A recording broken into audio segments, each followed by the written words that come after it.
This is working nicely. Good morning. How's everyone doing? Thanks for having us. My name is Melanie LeGrande with Major League Baseball. I'm here with Dr. Sung Poblete, who's president and CEO of Stand Up to Cancer, and we are very excited to be here. Very excited to talk about our partnership.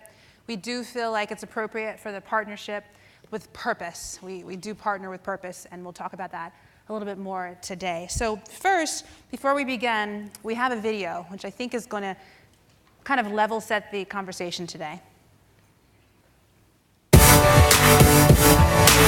In 2008, Major League Baseball supported a big dream, a world where cancer research moved at lightning speed, where new treatments were brought to patients faster than ever before. And because baseball believed, lives are being saved every day. Making the impossible possible is what we do in cancer research all the time. But the thing is, it's not impossible when you put the right minds behind it.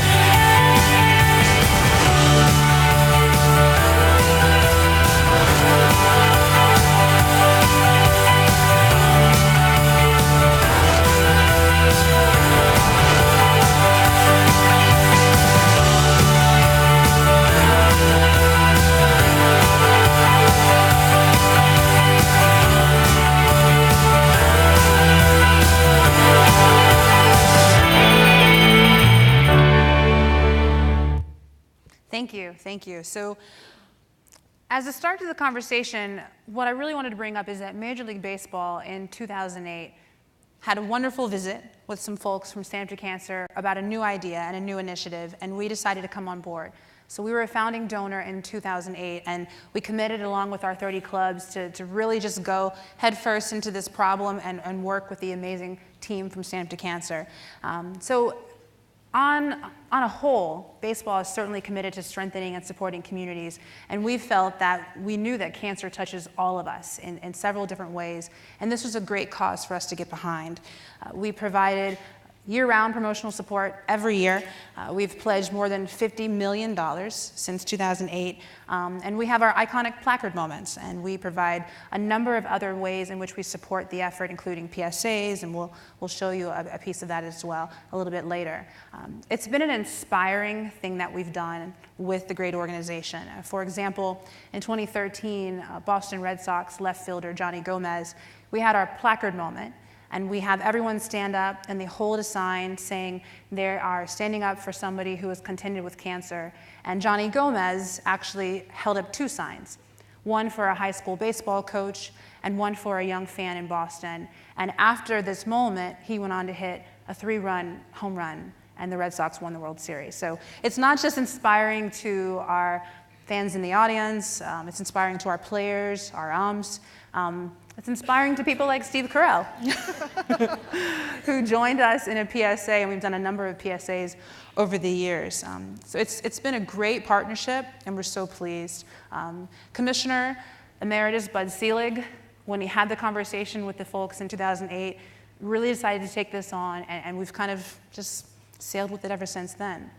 So the real question is, yes, how do you say no to 9 women walking into your office?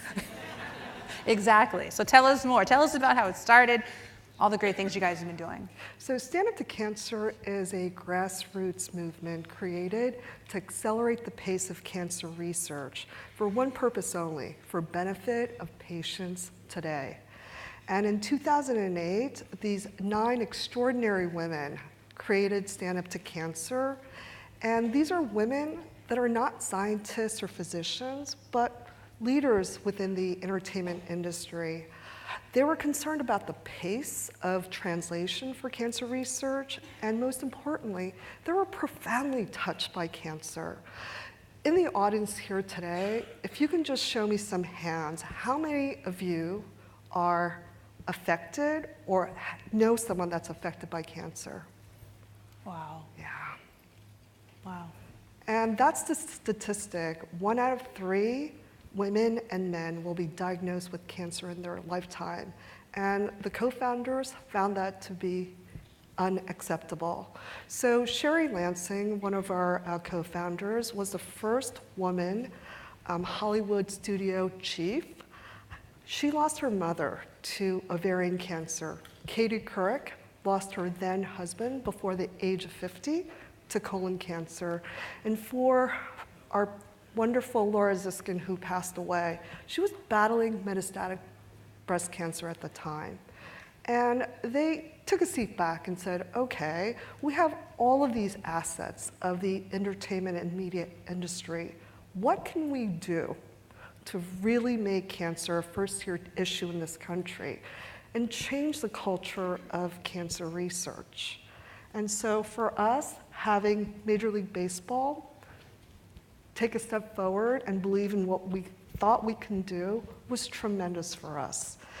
And since inception, we have generated pledges of over $603 million. We're funding.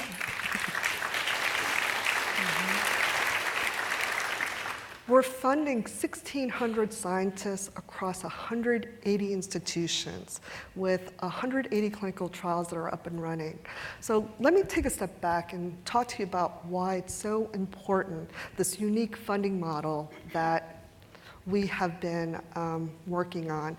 It's about collaboration. It's about scientists collaborating across multiple institutions, across multiple disciplines. Back in 2008, that wasn't the ordinary way grants were funded in the cancer research arena. It was usually one scientist or several scientists in one institution.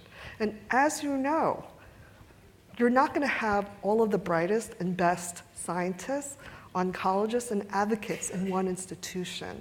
So we wanted to break down those silos and have people compete against cancer and collaborate with one another. And I think today that's the standard. But back then, I could share some of the conversations I had with scientists who said, are you kidding me? You want me to collaborate with who? He's my biggest competitor. Well, you know what?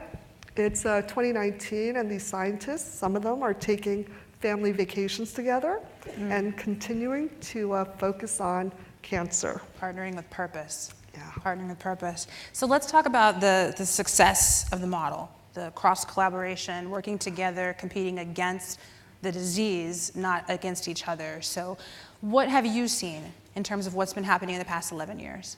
Well, you know, this whole notion of collaboration, talking about it is really easy. Doing it, it's much harder. And when you ask scientists who are normally promoted based on the scientific papers that they publish, how do you kick that aside and say, how do we collaborate? Well, you know what? It's about science, not for the sake of science, but science for patient benefit. And when you keep that at the heart of all of the things that you do, it's kind of easy to say, all right, it's not about our egos, it's not about our ability to be promoted, it's about saving lives. Yeah, I mean, I think it's amazing. I mean, just looking at some of the photos we have on the screens here, seeing the diversity of people who are in the rooms together, and you were talking about this particular machine and just the amazingness of folks coming together. I love that work. Yeah, and it's pretty powerful, and I could give you an example. At our scientific summit, all of the dream teams of scientists that we fund are in one room, and they're literally presenting their work before any of the scientific papers have been published. And there's one instance where we gave a below-the-belt grant when our prostate cancer dream team reported on the fact that there was BRCA1/2 mutation identified in the most difficult to treat prostate cancer patients. Our ovarian cancer dream team said, hey, I have all the drugs in our freezer. Why don't we give that to you? So by the time the basic discovery paper was published, we had already enrolled our first patient into an international phase 2 clinical trial. That is collaboration. That's success. I love it. I think success for us is certainly being able to have an issue area that we can rally around, not just our players, but our fans, our stakeholders, internal and external. But it's also great for us from a broadcasting perspective too. When we have the placard moments, we have 25 million people who are watching, at home for All-Star and World Series. So being able to raise the awareness, being able to direct people to donate, to support the dream teams, to support all of those great things is something that's very successful to us. And just a couple of photos, and I hope everyone's watching the All-Star game in July, you can see it again. And so it was really important for us to come together as well and support what you were doing. So I'd love to hear more about we're not all of us, some of us certainly here are in the medical field, but not everyone. So terms like convergence and interception, and what do those things mean in terms of disrupting the industry? Well, the way I explain convergence, when we first started, it was like a bad high school dance. And I'm sure you all remember, right? Girls on one side, boys on the other, and it was sort of that atmosphere. We brought together the physical scientists, so brilliant mathematician, astrophysicists, engineers, data analysts with oncologists, and they all speak a different language. And so when we brought them into a room, we wanted every single one of them to speak. And we had the oncologists, talk to us about what are the biggest problems in oncology. And it was really interesting to see. Oncologists would talk about the amount of data that they're getting from the sequencing and all the different quantitative tests. And the physicists and the mathematicians would be like, this isn't data, give me more.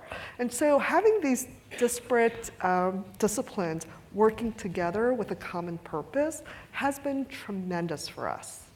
And in 11 short years, we have our scientists contributing to 6 FDA approvals to benefit patients today. That's awesome. So maybe we can dig more into that. So we're talking about clinical trials, we're talking about people coming together. Right now there's been a heavy emphasis in working in the pediatric cancer space. We see Greta in our photo here who participated in a clinical trial.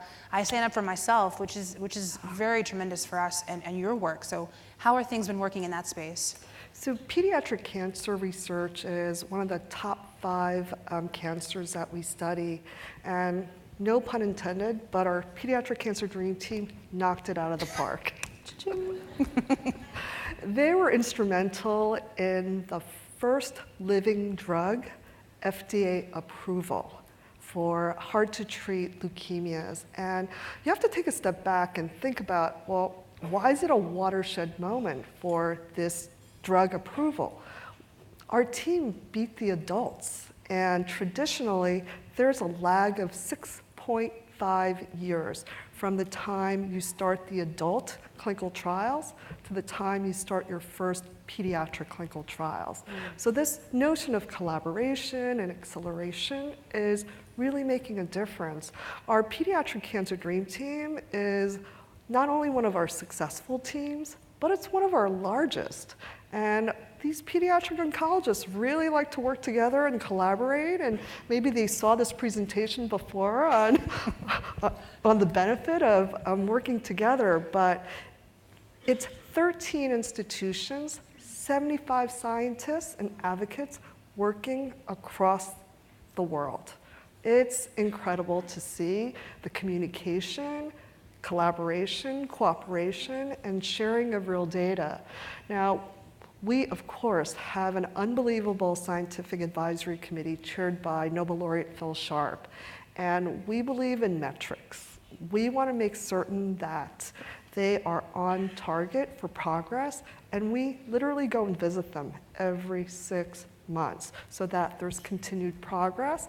And also there's an opportunity for the dream team scientists to talk to experts and see what to do when they take 2 steps forward and 1 step back. What's the next most viable step? And cancer science-driven trials, it doesn't matter if you fail because you learn something from it, you can adjust and move forward. So for us, pediatric cancer research has been really the heart and soul of what we've been working on, but we also cover over 24 cancers. And the same for Major League Baseball. I mean, we care about the collaboration and working together, and this is what we do as well. We had a young fan, Jacob Teal, who came to us, and he had battled cancer multiple times, and we brought him to the All-Star game. He ended up hitting in our celebrity softball game and scored the first run. You can see the photo here, and he's very determined in his Stand Up to Cancer jersey. He's making it home. He had practiced hitting, and he'd done a couple of swings and hadn't done it. He got in the game, and that's all she wrote. So we, of course, are committed to youth. We want healthy youth. We want youth from healthy communities. We want youth to be, in our terms, major league citizens. We want them to grow up and focus on the whole child. So our partnership with Stand Up to Cancer makes so much sense for us. I mean, we have Reviving Baseball in Inner Cities programs. We have our Youth Academy Network. We have a ton of programs from STEM education, character education, and having the work that Stand Up to Cancer does in our portfolio really just helps us to be able to serve the community even more. So we have a few minutes left, and I'd love to hear from you on what we can be hopeful about, right? We've just talked about some things that are happening in the pediatric cancer space. What are some things that we can take away from the work over the last decade? What can we be hopeful about in this space? So we're really at a very exciting point in cancer research. You all know about the first 3 pillars of cancer treatment. Surgery, that's been around since 3000 BC. Radiation therapy, that's been around since the late 1800s, and chemotherapy since the 1960s. Well, in 2012, we had this unbelievable thing happen, the 4th pillar in cancer treatment called immunotherapy. And it's really changing the face of how cancer patients are being treated and are able to survive. I think what's going to be really important for the next 10 years is focusing on making every cancer patient a survivor. Immunotherapy works in maybe 25% of the patients, but what if we can get that percent up to 100? Another area where we're really excited about is called cancer interception. Instead of treating patients at a later stage, what if we can figure out what cancer cells, malignant cells, will become aggressive cancer, and stopping it or intercepting it at that point so that we can have more of our friends and family and our coworkers here with us. These are all, I think, out-of-the-box ideas, but we have enough knowledge in the basic biology of cancer, and now there's technologies that are available for proximal translation. So it's a really hopeful time. Yeah, and what do you feel, so this audience, we are made up of philanthropists and innovators and nonprofit individuals and corporations and everyone from here and there and in between. So what can we do to support the efforts in the space that we're in? I am so glad you asked that question. It is going to take every single one of us to stand up to cancer, and I encourage all of you to go to standuptocancer.org, join us, and stand up with us. That's awesome. So I want to thank Dr. Poblete for being here with us, and thanks to all of you for listening to us, and we appreciate your time, and have a great day. All right, thank you.